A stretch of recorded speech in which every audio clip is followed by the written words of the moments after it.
નમસ્કાર મિત્રો, છેલ્લા 4-5 દિવસથી રાજ્યના કેટલાક વિસ્તારોમાં કડાકા ભડાકા સાથે મેઘરાજા ધબધબાટી બોલાવી રહ્યા છે. ત્યારે આજે ધોધમાર વરસાદનો છેલ્લો દિવસ.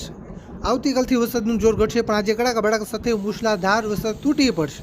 હવામાન ખાતાની નવી આગાહી પ્રમાણે હવે આ જગ્યાએ વિસ્તારોમાં કડાકા ભડાકા સાથે ધોધમાર વરસાદ તૂટી પડશે તેની વાત કરીશું. પણ તે પહેલા આ વિડીયોને એક લાઈક કરવાનું ભૂલતા નહીં. આવી જ રીતે આપણા ખેડૂતોના હિત માટેના કોઈ પણ ઉપયોગી સમાચાર સૌથી પહેલા જોવા માટે આપણે આ ચેનલને ખાસ સબસ્ક્રાઇબ કરવાનું પણ ભૂલતા નહીં. તો મિત્રો, આજે વહેલી સવારથી જામનગર જિલ્લાના અનેક વિસ્તારોમાં ધોધમાર વરસાદ વરસી રહ્યો છે. કચ્છના દરિયાકાંઠાના પણ અનેક વિસ્તારોમાં મૂસલાધાર વરસાદી માહોલ જામ્યો છે. દેવભૂમિ દ્વારકામાં પણ ભારે વરસાદ છે.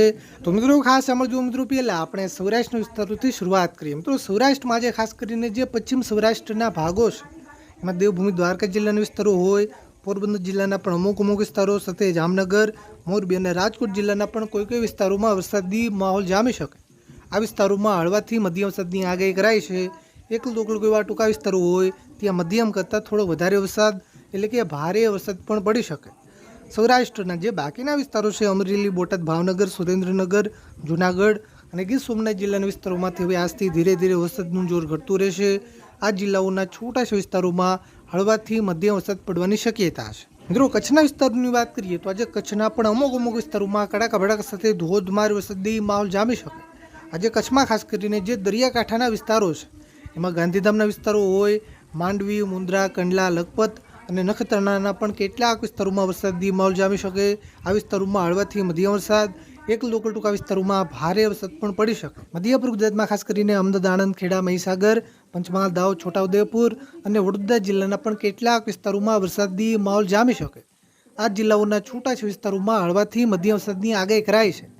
દાહોદ, છોટાઉદેપુર અને અમદાવાદ જિલ્લાના એકલ દોકલ ટૂંકા વિસ્તારોમાં ભારે વરસાદ પણ પડી શકે. મિત્રો, દક્ષિણ ગુજરાતના વિસ્તારોની વાત કરીએ તો દક્ષિણ ગુજરાતના પણ કેટલાક વિસ્તારોમાં છેલ્લા ઘણા દિવસોથી ધોધમાર વરસાદી માહોલ યથાવત છે.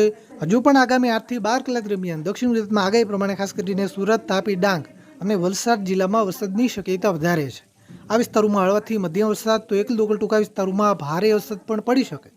જે બાકીના વિસ્તારો છે ભરૂચ અને નવસારી જિલ્લાના પણ છૂટાછવાયા વિસ્તારોમાં હળવાથી મધ્યમ વરસાદ પડવાની શક્યતા છે. મિત્રો, ઉત્તર ગુજરાતના વિસ્તારોની વાત કરીએ તો ઉત્તર ગુજરાતમાં ગઈકાલની સરખામણીમાં આજે વરસાદનું જોર ખૂબ જ ઘટી જશે. આજે ઉત્તર ગુજરાતમાં ખાસ કરીને બનાસકાંઠા અને પાટણ જિલ્લાના વિસ્તારોમાં વરસાદની શક્યતા વધારે છે. આ જિલ્લાઓના છૂટાછવાયા વિસ્તારોમાં હળવાથી મધ્યમ વરસાદ તો એકલ દોકલ ટૂંકા વિસ્તારોમાં ભારે વરસાદ પણ પડી શકે. બાકી સાબરકાંઠા, અરવલ્લી, મહેસાણા અને ગાંધીનગર જિલ્લાના વિસ્તારોમાં કોઈ મોટી શક્યતા નહીં. આ જિલ્લાઓના છૂટાછવાયા વિસ્તારોમાં હળવાથી મધ્યમ વરસાદ પડી શકે. તમારા વિસ્તારમાં જે કેવું વાતાવરણ છે, વાદળછાયું છે, વરસાદ છે, તાપ છે કે તડકો છે, નીચે કોમેન્ટ કરવાનું ભૂલતા નહીં.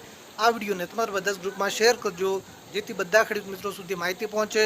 આવી જ રીતે આખું ચોમાસું વરસાદના કોઈ પણ ઉપયોગી સમાચાર સૌથી પહેલા જોવા માટે આપણી આ ચેનલને ખાસ સબસ્ક્રાઇબ કરવાનું પણ ભૂલતા